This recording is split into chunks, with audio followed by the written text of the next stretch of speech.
Соседи, уже никто видеть тебя не хочет. Ты стал чуждым. Ураба, ураба.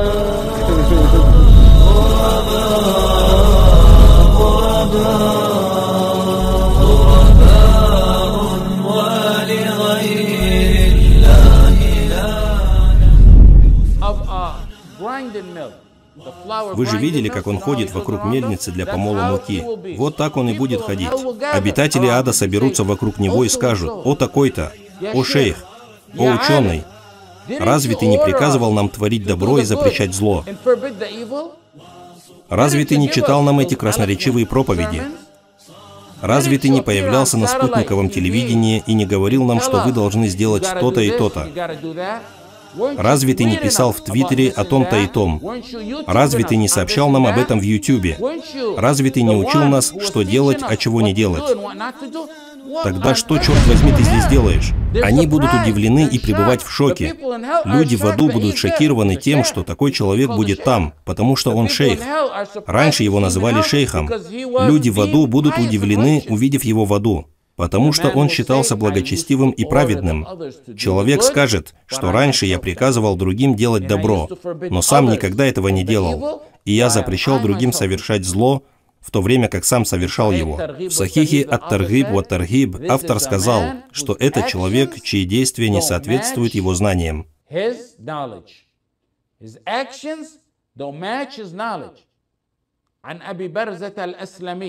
رضي الله عنه قال رسول الله صلى الله عليه وسلم لا تزول قدم عبد يوم القيامة حتى يسأل عن عمره فيما أفناه وعن علمه فيما فعله وعن ماله من أين اكتسبه وفيما أنفقه وعن جسمه فيما أبلاه. Four matters. Этот хадис приводится у Ат-Тирмизи и у Ад-Дарими и является достоверным. В судный день человек не продвинется ни на шаг, пока его не спросят о 4 вещах. Первое, о чем его спросят, это о том, как он провел свою жизнь. Второй — о знаниях. Учил ли он их и применял ли на практике? Третий — о его богатстве. О том, где он его получил и как потратил. Четвертое — о том, как он провел свою молодость. Таковы 4 вопроса, и причина, по которой мы привели этот хадис, заключается во втором вопросе. Человека будут спрашивать о его знаниях. Оно не должно накапливаться в голове и при этом не применяться.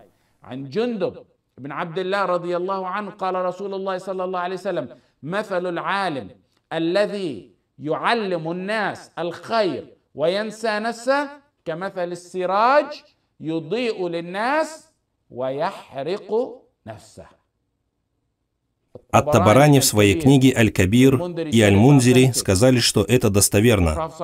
Пророк, саллаллаху алейхи вассалям, сказал: «Пример знающего человека, который учит людей благу, но сам забывает себя, подобен светильнику, который светит для других, но сжигает самого себя». Это пример, который привел пророк Мухаммад, саллаллаху алейхи вассалям.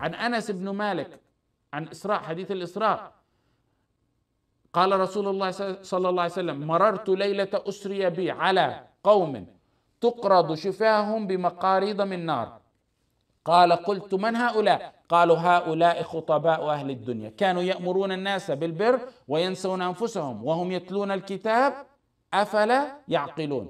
В Муснаде Ахмада, в Сахихе Ат-Таргиб ва Таргиб, у Ибн Хиббана и у Аль-Байхаки передается, что когда он отправился в ночь Исра, пророк, саллаллаху алейхи вассалям, увидел людей, языки и губы которых были изрезаны металлическими огненными ножами. Каждый раз, когда их резали, они возвращались в свое первоначальное состояние, чтобы снова быть изрезанными, и так без отдыха. Рядом с пророком, саллаллаху алейхи вассалям, был Джибриль. Он спросил Джибриля: «Кто это? Почему они так страдают?» Джибриль сказал: «Это проповедники твоей общины, которые велят людям придерживаться благочестия, забывая о себе». اللهم إني أعوذ بك من علم لا ينفع اللهم إني أعوذ بك من علم لا ينفع ومن قلب لا يخشع ومن نفس لا تشبع ومن دعوة لا يستجاب لها. В Сахихе Муслима пророк, саллаллаху алейхи вассалям, обычно искал убежище. «О Аллах, я ищу у Тебя прибежище от знания, которое не приносит пользы, от сердца, в котором нет страха перед Аллахом, от души, которая не удовлетворена, и от мольбы, на которую нет ответа». Пророк Мухаммад, саллаллаху алейхи вассалям, сказал: «Я ищу убежище от знания, которое не приносит пользы». Если и есть что-то, с чем вы должны уйти сегодня отсюда, так это знание этого хадиса. Валлахи, если вы по-настоящему осознаете его, вы будете в агонии. Если вы по-настоящему поймете это, вы будете по-настоящему страдать. Давайте будем честны с самими собой сегодня. Сколько из нас произносят это дуа? Я считаю каждого, кто посещает наши занятия, лучшим из лучших, иншааллах.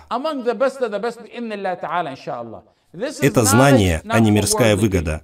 Мы не обмениваем здесь деньги, не ходим на занятия ради популярности и не проводим конкурсы. Никто не приходит сюда, чтобы пообщаться с девушками, и никто не приходит сюда, чтобы познакомиться с противоположным полом. Никто не приходит сюда, чтобы послушать несколько сексуальных шуток под лозунгом фикха любви, испытывая при этом серьезный недостаток валя и бара. Никто не приходит сюда за подобными вещами. Те, кто твердо придерживается таухида в манхаджи, являются последователями пророка Мухаммада, саллаллаху алейхи вассалям, и посланников. Whoever is firm on that study are the followers of the Prophet Muhammad sallallahu alaihi wasallam and the messengers. И они являются носителями «Ля иляха илля-Аллах».